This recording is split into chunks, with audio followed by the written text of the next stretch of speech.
नमस्कार, स्वागत है आपका। आप देख रहे हैं हमारी खास पेशकश लीगल हेल्पलाइन और मैं हूं आपके साथ अनंत। इस देश का लोकतंत्र इस देश की खूबसूरती का एक अभिन्न अंग है, जहां जनता के लिए जनता द्वारा शासन के एक सूत्र पर चलते हुए हर एक नागरिक को समानता के साथ स्वेच्छा से जीने का अधिकार दिया जाता है। लोकतंत्र की आत्मा संविधान को कहा जाना गलत नहीं होगा और इसी संविधान का प्रियम्बल यानी संविधान की प्रस्तावना भी समाज के हर व्यक्ति के लिए समता और न्याय की बात करता है। कानून हर समस्या के सही प्रारूप में समाधान के लिए मौजूद है, लेकिन सही जानकारी ना होने या कानूनी पेचीदगियों के चलते समाज का एक बड़ा हिस्सा सही समय पर न्याय हासिल करने में असमर्थ महसूस करता है। और इसी अंतर को खत्म करने के लिए इंडिया लीगल रिसर्च फाउंडेशन की इनिशिएटिव लीगल हेल्पलाइन में हम यहां मौजूद हैं, आपकी हर कानूनी समस्या में आपकी सहायता के लिए। हमारा उद्देश्य है कि किसी भी तरह की कानूनी अड़चन के दौरान आपके साथ हम खड़े हों, आपकी कानूनी सहायता के लिए। और इंडिया लीगल रिसर्च फाउंडेशन इस लीगल हेल्पलाइन के जरिए आपकी कानूनी समस्याओं के लिए निःशुल्क कानूनी सहायता के साथ मौजूद है। जो नंबर आपकी टीवी स्क्रीन पर दिख रहे हैं उन नंबर पर फोन करके आप हमसे जुड़ सकते हैं, निःशुल्क कानूनी सहायता प्राप्त कर सकते हैं। रोजाना आपके सामने एक नए विषय के साथ हम आते हैं ताकि आपकी कानून संबंधी जानकारी को मजबूत किया जा सके। इस दरमियान आप हमसे किसी भी तरह की कानूनी समस्या को लेकर सहायता के लिए हमें कॉल कर सकते हैं। और आज का जो हमारा विषय है वो है आर्बिट्रेशन एंड कंसिलिएशन एक्ट यानी मध्यस्थता और सुलह का क्या अधिनियम है। इस संबंधी जानकारी आपको हम पहुंचाएंगे। इसके अलावा अगर आपको और भी किसी तरह की कानूनी समस्या से आप जूझ रहे हैं तो आप निसंकोच हमें कॉल कर सकते हैं। नंबर लगातार स्क्रीन पर फ्लैश हो रहे हैं, इन नंबर पर फोन करिए, हम तक जुड़िए और हमसे अपनी समस्या के लिए निःशुल्क कानूनी सहायता आप लोग पा सकते हैं।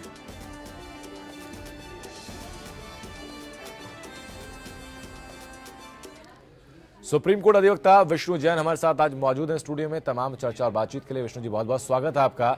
जब हम बात करते हैं आर्बिट्रेशन एंड कंसिलिएशन एक्ट यानी कि मध्यस्थता और सुलह अधिनियम की, तो मैंने पहले चाहूंगा कि आप समझाएं दर्शकों को ये इसकी डेफिनेशन क्या है, क्या ये एक्ट है।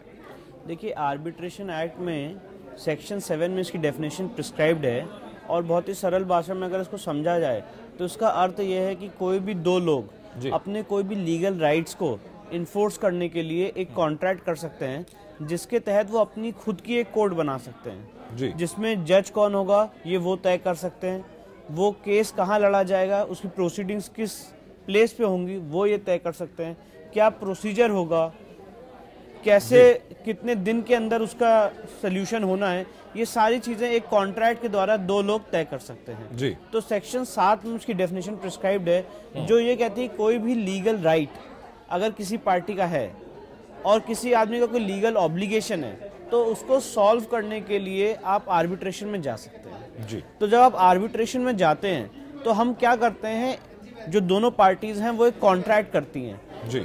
एक सेपरेट एग्रीमेंट भी हो सकता है या एक कॉन्ट्रैक्ट में क्लॉज भी हो सकता है आर्बिट्रेशन एग्रीमेंट। तो जैसे कि अभी आपने कहा कि सही समय पे न्याय पाना बहुत इंपॉर्टेंट है, तो ये एक सरकार ने एक ऐसा कानून अधिनियम लाई है जिसके तहत बहुत जल्दी और बहुत ही तुरंत लोगों को न्याय मिल सकता है। और जो आज आप देख रहे हैं कि दीवानी अदालतों में मुकदमे इतने दिनों से पेंडिंग हैं, तो ये उस चीज़ को सॉल्व करता है, क्योंकि जो भी व्यापारी हैं, जो कॉन्ट्रैक्टर्स हैं, जो गवर्नमेंट से डे टू डे बेसिस पे कॉन्ट्रैक्ट कर रहे हैं, जितने भी कमर्शियल मैटर्स हैं ज़्यादातर उसमें आर्बिट्रेशन एक्ट का उपयोग होता है। तो आप उसमें देखेंगे कि सारे कमर्शियल ट्रांजैक्शंस में आजकल एक आर्बिट्रेशन क्लॉज है। उस क्लॉज के बाद जब मैटर आर्बिट्रेशन को रेफर होता है, अब इसमें भी कुछ पेचीदगियां आती हैं। जैसे कि मैं आपको बताऊं, सेक्शन 11 में कभी कभी लोग आर्बिट्रेशन अपॉइंट करने के लिए मैटर रेफर करते हैं to the chief justice of the high court या chief justice of India as the case में भी। तो चीफ जस्टिस उस केस में आर्बिट्रेटर अपॉइंट करते हैं। फिर अगर आर्बिट्रेटर अपॉइंट हो जाता है तो उसके बाद आर्बिट्रेशन प्रोसीडिंग्स होती हैं। अब इसमें नया अमेंडमेंट भी आ गया है जो ये कहता है कि with in 12 months arbitration proceedings खत्म होनी है और मैक्सिमम 6 मंथ्स का एक्सटेंशन हो सकता है। तो ये सारी चीजें हैं जिसकी वजह से जनता को, पब्लिक को या बिजनेसमैन को या कमर्शियल डिस्प्यूट्स में बहुत जल्दी और त्वरित न्याय मिलता है। उन्हें दीवानी अदालतों में जाने की जरूरत नहीं है जी। और वो अपनी खुद की कोर्ट स्टैब्लिश कर सकते हैं, खुद का प्रोसीजर बना सकते हैं, कहाँ पे वो आर्बिट्रेशन होना है वो प्लेस डिसाइड कर सकते हैं, कि जैसे ओरल आर्ग्यूमेंट करना है, किससे उन्हें रिटर्न सबमिशंस देने हैं, ये सारी चीजें तय करके अपने हिसाब से अपने डिस्प्यूट को रिजॉल्व कर सकते हैं। ठीक है, इस वक्त उधम सिंह नगर से वीरेंद्र हमारे दर्शक हम जुड़ चुके हैं। वीरेंद्र, अपनी बात आप रखिए, कैसे आपकी सहायता हम लोग कर सकते हैं? हाँ जी, नमस्कार। जी नमस्कार वीरेंद्र। ऐसा है ना कि कुछ समय पहले जब हम लोग छोटे थे जी, तो पापा ने कुछ जैसे कि रिश्तेदार वगैरह थे, भतीजा मतलब चाचा चाचा कहता था, तो वो पापा के सामने रो रहा था। तो अब उनको जब बैठा लिए तो अब वो हट नहीं रहे। तो समस्या ये थी कि अगर आपकी हेल्पलाइन अगर हमारे लिए कुछ कहाँ पे, किस तो चीज पे, क्या कोई दुकान थी, कोई बिजनेस था जिसकी बात आप कर रहे हैं? है। सर कहाँ पे बैठ गए हैं वो, क्या आपकी पूरी बात मैं समझ नहीं पाया, कहाँ पर कब्जा हुआ है? अरे जैसे हमारी ही जमीन थी जी, हाँ, तो उसमें ठीक है। तो उस जैसे जमीन के कागजात क्या आपके पास हैं? उस जमीन के कागजात किसके नाम हैं? वो तो दादा के नाम के थे ना। जी, हाँ, तो क्या दादा की तो विल में पापा- ये चीज लिखी गई है कि आपके पिताजी को वो चीज मिलेगी? हाँ, जो पापा को दी थी बैठने के लिए, तो उसमें उन्होंने देवेंद्र, आपकी बात हम तक पूरी तरह पहुंच नहीं पाई, आपका नंबर जरूर हम तक पहुंच गया है। इंडिया लीगल रिसर्च फाउंडेशन की टीम जल्द आपको कॉल करेगी और बेहतर सहायता आपकी उस बार की जाएगी। बहुत बहुत शुक्रिया आपका हम तक कॉल करने के लिए। विष्णु जी, जो बात हमने की है आर्बिट्रेशन कंसिलिएशन एक्ट की, ये सिर्फ कॉर्पोरेट अफेयर्स तक ही सीमित रहता है जो अपने, या फिर जो पर्सनल अफेयर्स जो होते हैं, पर्सनल कॉन्ट्रैक्ट भी इसमें किए जा सकते हैं? नहीं, ये किसी भी कॉन्ट्रैक्चुअल डिस्प्यूट्स में आर्बिट्रेशन एक्ट का उपयोग हो सकता है जी। और जो डेफिनेशन है सेक्शन 7 की, उसमें लिखा है कोई भी लीगल डिस्प्यूट जी। जो पार्टीज के बीच में होता है, क्रिमिनल लॉ को छोड़ दीजिए, पर जितने भी सिविल लाइबिलिटीज हैं, जहाँ पे कॉन्ट्रैक्चुअल मैटर्स हो गए या जो डे टू डे एक बिजनेस लाइफ में एक बिजनेसमैन फेस करता है, चाहे वो आजकल आप देखेंगे जितने भी गवर्नमेंट कॉन्ट्रैक्ट्स हैं उसमें आर्बिट्रेशन क्लॉज होता है जी। तो ये बेसिकली एक कोशिश है सरकार की तरफ से और लोगों की तरफ से कि वहां पे उनको दीवानी न्यायालय में जो आज समय लग रहा है सीपीसी के तहत, क्योंकि हम सब जानते हैं सिविल प्रोसीजर कोड के तहत जो सीपीसी कोर्ट्स हैं वहां पे अगर कोई आदमी सूट दायर करता है तो उसमें कितना समय लगता है निर्णय आने में। तो इसीलिए ये एक प्रक्रिया बनाई गई है जिसमें 12 महीने के अंदर बहुत ही जल्दी आपका निर्णय मिल सकता है। यानी आम भाषा में समझा जाए तो दो लोगों के बीच एक कॉन्ट्रैक्ट हो जाता है कि भविष्य में अगर उन दोनों के काम करने के भी आपस में अगर वो काम करते हैं, कुछ मिलकर काम करते हैं, उसमें कोई दिक्कत आती है तो बहुत आसानी से कोर्ट कचहरी के चक्कर से बचकर वो आर्बिट्रेशन के थ्रू अपना चीजें सॉल्व कर सकते हैं। इसको मैं इसको ऐसे एक्सप्लेन करूँ, अपनी खुद की कोर्ट बना लेंगे, ठीक है, और वही जज अपॉइंट करेंगे वो दोनों मिलके, और वो जज सा फैसला सुनाएंगे जी। उसके बाद अगर वो एग्रीव्ड है उस फैसले से तो सेक्शन 34 आर्बिट्रेशन एक्ट में वो एप्लीकेशन दे सकते हैं for setting aside the award. अगर उसके बाद भी उनको वो एप्लीकेशन रिजेक्ट हो जाती है तो उसके अगेंस्ट सेक्शन 37 में अपील प्रोवाइडेड है। जी ठीक है। इस वक्त फरीदाबाद से ध्रुव हमारे दर्शक हम तक जुड़ चुके हैं। ध्रुव, अपनी बात आप रखिए। हेलो जी ध्रुव, अपनी बात रखिए आप। सर जी, ऐसा है, मतलब मैं अभी जुलाई में जब मैं घर गया हुआ था जी, तो वहाँ जमीन की भी बात थी जी, तो भाई से मतलब पटीदार में ही झगड़ा था, तो वहाँ पर मतलब काटा वाटा लेके आया था, तो गोली वोली मतलब नहीं हुआ उस टाइम, कुछ हुआ नहीं, आदमी पकड़ लिए। तो उसके बाद थाने वाने में हर जगह मुख्यमंत्री प्रधानमंत्री हर जगह एप्लीकेशन दिया गया। नहीं ध्रुव, आप मुझे बताइए कि परेशानी दरअसल क्या आपकी जमीन पर कब्जा हुआ है? हाँ, जमीन पर कब्जा है। वो कब्जा जिस जमीन पर हुआ है वो जमीन किसके नाम है? जमीन दादा के नाम है, हमारे पापा 3 भाई थे। जी, तो क्या दादा की कोई विल है, कोई वसीयत दादा की है? दादा की है, सब कुछ कागज है। उस वसीयत के हिसाब से वो जमीन क्या आप ही के हिस्से आती है? 3 भाई हैं, 3 भाई में एक भाई का कोई औलाद नहीं था। चलिए ठीक है ध्रुव, इसके लिए आपकी जो दादा की वसीयत थी और जो बाद में जो केस हुआ है, जो आप बता रहे हैं कि कोर्ट कचहरी के चक्कर आपको काटने पड़े हैं, वो तमाम डिटेल्स पहले हमको लोग चाहिए होंगी, क्योंकि वसीयत के आधार पर ही कोई केस बन सकता है कि आपको बंटवारा कैसे हो सकता है कि समझ में कोई दिक्कत सामने रही हो। तो पहले वो कागजात आप हम तक भेज दीजिएगा, उसके बाद हम लोग बेहतर स्थिति में होंगे आपको कोई भी सहायता देने के लिए। बहुत बहुत शुक्रिया आपका। विष्णु, आपसे मैं एक सवाल जानना चाहूंगा कि आमतौर पर अगर दो पक्षों के बीच में कॉन्ट्रैक्ट होता है तो एक लेमैन, एक आम आदमी, जो क्योंकि बहुत लीगल टर्मिनोलॉजी उसमें यूज होती है पूरे कॉन्ट्रैक्ट में, तो आमतौर पर आदमी उसको समझ नहीं पाता है कि क्या इसमें टर्म्स एंड कंडीशन रखी गई हैं। अगर कोई डिस्प्यूट होता है, अगर कोई कलह होती है, उसकी सुलह के लिए जब कॉन्ट्रैक्ट सामने रखा जाता है और बाद में ये चीज खुलकर सामने आती है कि जो टर्म्स एंड कंडीशन है वो एक पक्ष को ध्यान में रखकर बनाई गई हैं, तो क्या उस कॉन्ट्रैक्ट को भी चैलेंज किया जा सकता है? नहीं, देखिए, उस कॉन्ट्रैक्ट को चैलेंज करने का प्रावधान आर्बिट्रेशन एक्ट में नहीं है। जी, आर्बिट्रेशन प्रोसीडिंग्स का या आर्बिट्रेशन लॉ का जन्म ही एक कॉन्ट्रैक्ट से होता है जी। अगर किसी भी कॉन्ट्रैक्ट में एक क्लॉज है जो ये कहता है कि अगर फ्यूचर में हमारे आपके बीच में कोई भी ट्रांजैक्शन में डिस्प्यूट होगा तो हम अपना मैटर आर्बिट्रेशन में ले जाएंगे जी। आर्बिट्रेशन एक्ट के तहत, तब आर्बिट्रेशन एक्ट पिक्चर में आता है जी। ये एक सेपरेट एग्रीमेंट भी हो सकता है, ये एक कॉन्ट्रैक्ट में क्लॉज भी हो सकता है जी। तो जब ये क्लॉज किसी भी कॉन्ट्रैक्ट में होता है तो उसका इफेक्ट ये होता है कि ऑटोमेटिकली अगर दो पार्टीज में डिस्प्यूट हुआ तो मैटर जो है आर्बिट्रेशन में रेफर हो जाएगा। तब अगर आप दोनों मिलके जो दोनों पार्टीज हैं वो डिसाइड करेंगे कि उनका केस कौन जज एडजुडिकेट करेगा, उनका केस कौन देखेगा, कौन उसमें जज साहब होंगे जी। तो उसमें प्रक्रिया ये है, अगर दोनों पार्टी ने डिसाइड नहीं किया है जी। कि उनका केस कौन एडजुडिकेट करेगा तो एक पक्ष अपना एक जज अपॉइंट करेगा, दूसरा पक्ष अपना एक जज अपॉइंट करेगा और दोनों जज साहब लोग मिलके एक तीसरा जज अपॉइंट करेंगे जो तीनों मिलके उनका केस एडजुडिकेट करेंगे। ठीक है। कभी अगर वो दोनों मिलके एक आदमी को अपॉइंट नहीं कर पाते हैं तो मैटर सेक्शन 11 में chief justice of high court के पास जाता है, चीफ जस्टिस ऑफ इंडिया के पास जाता है एज द केस में भी जी। और वो फिर एक आर्बिट्रेटर अपॉइंट करते हैं जी।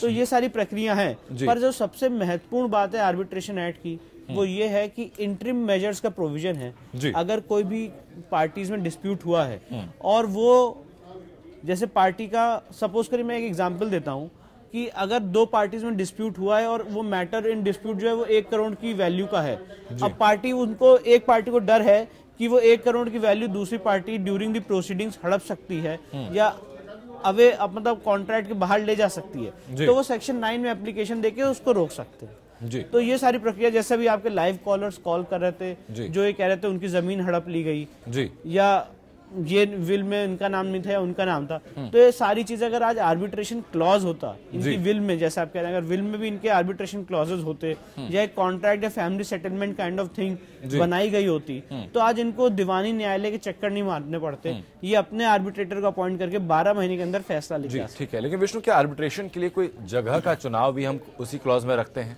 देखिए यही मैं बता रहा हूँ, ये पार्टीज के ऊपर है, वो अपनी जगह तय कर सकती हैं, वो अपना समय तय कर सकती हैं, वो अपना प्रोसीजर तय कर सकती हैं, वो ये भी तय कर सकती हैं कि कैसे उनको निर्णय लेना है, क्या उनको ओरल आर्ग्यूमेंट्स करने हैं, क्या उनको रिटन सबमिशंस प्रोवाइड करने हैं, कितने दिन के अंदर उनको प्रोसीडिंग्स खत्म करनी है, ये सारी चीजें पार्टीज तय कर सकती हैं। यही अगर किसी एक पार्टी को ड्यूरिंग द प्रोसेस अगर परेशानी होती है उस जगह से या एक पार्टी कहीं और शिफ्ट हो जाती है, वापस आने में उसको वहां दिक्कत होती है, तो क्या म्यूचुअल अंडरस्टैंडिंग से या फिर एक पार्टी के क्लेम के आधार पर कोई और जगह भी तय की जा सकती है इसमें? नहीं, देखिए इसमें यही तो आर्बिट्रेशन एक्ट जो है वो एक पार्टी के हिसाब से नहीं चलता जी।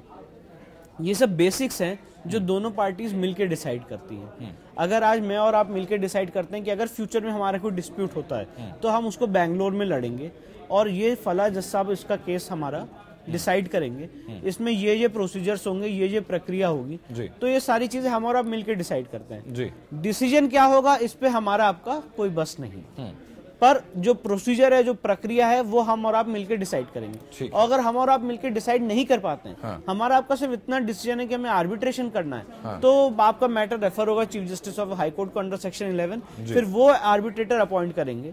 मैं आर्बिट्रेटर वर्ड यूज कर रहा हूँ, चाहे उसको कॉमन भाषा में कहिए जज साहब, मैं आर्बिट्रेटर अपॉइंट करेंगे chief justice of high court, और उसके बाद वो प्रक्रिया डिसाइड करेंगे कि कैसे कैसे प्रक्रिया बनेगी। लेकिन सर आर्बिट्रेटर के लिए क्वालिफिकेशन क्या होती है, मतलब कौन आर्बिट्रेटर बन सकता है? देखिए आर्बिट्रेटर के लिए क्वालिफिकेशन बेसिकली ये है, ऐसी तो कोई एक्ट में स्पेसिफिक क्वालिफिकेशन दी नहीं गई है, पर जो भी आदमी उस डिस्प्यूट को लेके एक बिना निष्पक्ष रूप से अपना निर्णय सुना सके तो वो आर्बिट्रेटर अपॉइंट हो सकता है जी।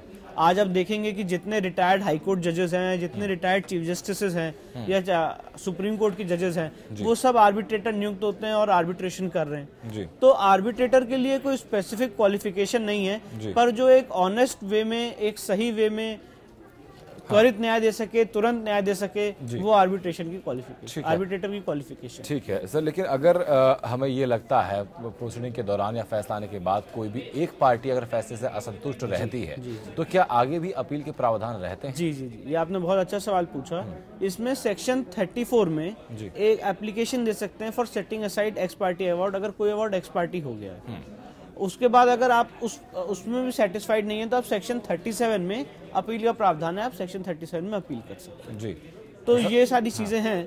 अपील हम कहाँ कर सकते हैं? अगली अपील कहाँ होगी? ये अपील हाई कोर्ट में होती है। ये अपील हाई कोर्ट में होती है। अगर आप ये भी एक कॉन्ट्रैक्ट में आप प्रोवाइड कर सकते हैं। आप आर्बिट्रेशन में भी एक अपीलेट ट्राइब्यूनल भी बना सकते हैं। हाँ। अगर आपको लगता है कि after the arbitrator is appointed उसके बाद भी एक अपीलेट ट्राइब्यूनल होना चाहिए, तो वो भी आप क्रिएट कर सकते हैं। पर अगर वो क्रिएटेड नहीं है तो appeal will lie to the high court.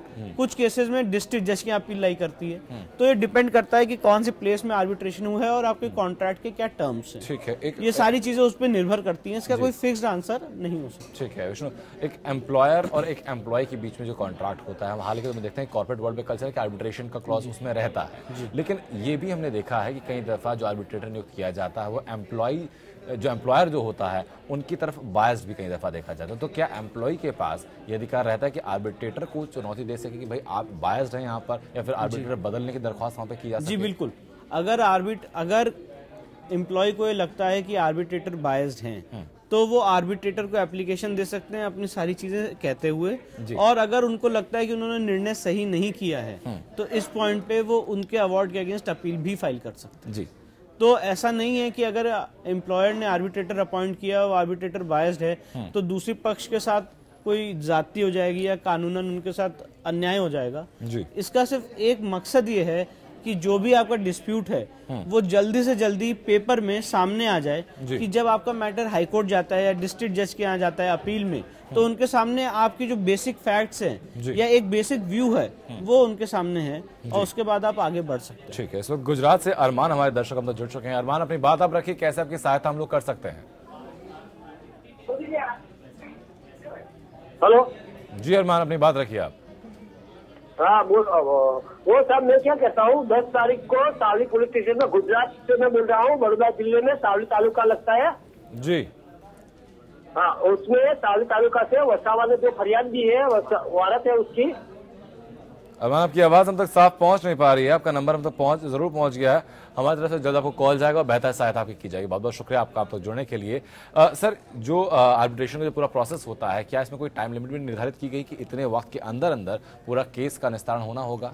अब नया आर्बिट्रेशन में अमेंडमेंट आ गया है, जो एक बहुत ही मूलभूत अमेंडमेंट हुए हैं आर्बिट्रेशन एक्ट में जी। और ये इस सरकार की सबसे बड़ी उपलब्धि है जी। क्योंकि जितने इंटरनेशनल कमर्शियल आर्बिट्रेशंस हैं, जो डोमेस्टिक आर्बिट्रेशंस हैं, उसमें बहुत बड़ा एक रेनेसांस हुआ है, जिसके बाद अब ये होल्ड हो गया है कि 12 महीने के अंदर आर्बिट्रेशन आपको डिसाइड करना है। मैक्सिमम उसको 6 महीने एक्सटेंड कर सकते हैं, वो भी स्पेशल रीजंस लिख के जी। तो आप ये मान के चले 18 मंथ्स, मतलब 1 ईयर एंड 6 मंथ्स में आपको आपका फैसला मिलेगा। एक बहुत इंपॉर्टेंट टाइम लिमिट इसमें फिक्स की गई है, जैसा कि मैं आपसे भी डिस्कस कर रहा था। सेक्शन 9 जी। सेक्शन 9 में प्रोविजन ये है कि जब आर्बिट्रेटर अपॉइंट नहीं हुआ है और उससे पहले आपको कोई इंटरिम रिलीफ चाहिए तो आप सेक्शन 9 में एप्लीकेशन देते हैं हाई कोर्ट में या डिस्ट्रिक्ट जज के, एज द केस में भी। तो अगर सेक्शन 9 में कोई ऑर्डर पास होता है तो उसके 90 दिन के अंदर आर्बिट्रेशन प्रोसीडिंग्स कमेंस करनी है। पहले इस सेक्शन 9 का बहुत दुरुपयोग होता था क्योंकि लोग इंटरिम ऑर्डर्स ले लेते थे और उसके बाद आर्बिट्रेटर अपॉइंट नहीं होता था तो उस चीज का उनको फायदा मिलता था। तो अब जो प्रेजेंट सरकार है, इसने पार्लियामेंट में जो विधेयक लाई है, जो अमेंडमेंट लाई है, इसमें बहुत आमूल चूल परिवर्तन किए हैं आर्बिट्रेशन एक्ट 1996 में। और इससे ये लॉ में जितने लूप होल्स थे जो वेरियस सुप्रीम कोर्ट के जजमेंट्स में पॉइंट आउट हुए थे या जो वकील लोग रोज टू मतलब डे टू डे वर्किंग में फेस कर रहे थे, जो क्लाइंट्स या litigants day to day working में फेस कर रहे थे, उन सारी चीजों को रिमूव किया गया है। और आपने बहुत अच्छा सवाल पूछा, इसमें जो एक टाइम लिमिट है वो भी फिक्स की गई। जी, ठीक बात है। लेकिन इसमें क्या आर्बिट्रेटर की फीस भी कुछ फिक्स की गई है कि इतनी फीस इसमें होगी? देखिए, आर्बिट्रेटर की फीस और जो उनके वकील हैं उनकी फीस वो तो पार्टीज तय करेंगी जी। जो आर्बिट्रेटर है, जो उनका केस देख रहा है, उसकी क्या फीस होगी, पर सिटिंग फीस होगी, लमसम फीस होगी, कहाँ पे वो बैठेंगे, उनके क्या अरेंजमेंट्स होंगे, ये सारी चीजें पार्टीज बाय कॉन्ट्रैक्ट डिसाइड करती हैं। ठीक है। और क्योंकि बेसिकली आर्बिट्रेशन का पर्पस ये है कि न्याय देना और त्वरित न्याय देना, तुरंत न्याय देना, तो फीस इतना बड़ा एक इशू नहीं होता है। और इसमें आजकल मैं आपको इन्फॉर्म करना चाहूंगा, आपके दर्शकों को इन्फॉर्म करना चाहूंगा, जितने हमारे हाई कोर्ट के रिटायर्ड जजेस हैं, जितने हमारे सुप्रीम कोर्ट के रिटायर्ड जजेस हैं, वो बहुत इफेक्टिव आर्बिट्रेशन कर रहे हैं और बहुत ही जल्दी डिस्प्यूट सॉल्व कर रहे हैं। एक ऑल्टरनेटिव डिस्प्यूट रेजोल्यूशन मैकेनिज्म जिसे कहते हैं ADR, ये कंटिन्यूसली इंडिया में काम कर रहा है और ये बहुत इफेक्टिव है। ठीक बात है। यानी कि अब तक जो एक कहावत कहावत थी, आमतौर पर हम सुनते हैं कि भाई दीवानी का मुकदमा दीवाना कर देता है, तो ऐसे में लोगों को एक सहूलियत जरूर मिल रही है अपने बहुत बड़ी सहूलियत है। लोग आर्बिट्रेशन क्लॉज सिर्फ अपने कॉन्ट्रैक्ट में डालें फ्यूचर में किसी भी डिस्प्यूट के लिए, और उस पर देखें कि उनको कितनी जल्दी त्वरित न्याय मिलता है। ठीक है, एक और सवाल जो कि हालांकि मेरी चर्चा की शुरुआत में आपसे पूछना चाहिए था कि आर्बिट्रेशन क्लॉज की जो बात की है, ये जब हम अपना कंपनी कॉन्ट्रैक्ट कराते हैं तो किसी वकील की सहायता से ही ये पूरी चीजें तय की जाती हैं, आप खुद बैठकर भी इसमें तय कर सकते हैं? फॉर्मेलिटी, इसकी पूरा प्रोसेस क्या रहता है? देखिए, अगर आप मुझसे टेक्निकली पूछें तो वकील की सहायता की जरूरत नहीं होती जी। पर अगर किसी पार्टी को लगता है कि इसमें जैसे उनके नेचर ऑफ बिजनेस है वो काफी कॉम्प्लेक्सिटी से भरा हुआ है, या जैसा भी आपके लाइव कॉलर का फोन आया था जो कह रहे थे विल का मामला है और उसमें काफी लोगों का बंटवारा या शेयर है, तो उसमें एक वकील की अगर आदमी राय लेता है तो उसमें कोई फर्ज नहीं है, वो उनके कॉन्ट्रैक्ट को बेटर ही करेगा जी। और दोनों पार्टीज मिलके अगर अपने अपने वकील को बैठा के कॉन्ट्रैक्ट ड्राफ्ट करती हैं तो दैट इज द बेस्ट, क्योंकि आगे चल के जितने भी डिस्प्यूट्स हैं जो होने वाले इन फ्यूचर, वो एक वकील, क्योंकि वो रोजमर्रा की लाइफ में इसको देख रहे हैं डे टू डे लाइफ में, तो वो उन सारी चीजों को ख्याल रख के एक कॉन्ट्रैक्ट ड्राफ्ट, और उससे अगर आर्बिट्रेशन की नौबत आती है तब भी सहूलियत रहेगी, क्योंकि जो हमने तब भी सहूलियत रहेगी, वही मैं बता रहा हूं कि कई बार ऐसा होता है कि आप लीगल टर्मिनोलॉजीज को समझ नहीं पाता एक आदमी, तो वकील की सहायता से आप पहले से क्लियर होंगे हर चीज के बारे में कि आपकी क्लॉज में क्या क्या लिखा गया। बहुत बहुत शुक्रिया विष्णु आपका हम तक जुड़ने के लिए और बेहतर जानकारी इस मामले में देने के लिए। आर्बिट्रेशन कंसिलिएशन एक्ट के बारे में आपको तमाम चीज़ें हमने बताई, और ये बहुत आसान तरीका है इस चीज़ को निपटाने के लिए कि अगर आप भविष्य में किसी भी बड़ी परेशानी से बचना चाहते हैं, आपको अंदेशा है कि अगर आप किसी के साथ मिलकर कोई काम कर रहे हैं, उस काम में आगे कोई दिक्कतें आ सकती हैं, तो बजाय इसके कि आप कोर्ट के पास जाएं, नॉर्मल अपना सिविल का मुकदमा ले, आर्बिट्रेशन एक बेहतर कारगर उपाय आपके लिए साबित हो सकता है। आपकी त्वरित और बेहतर आपके लिए कानूनी सहायता इसमें मिल सकती है। नमस्कार।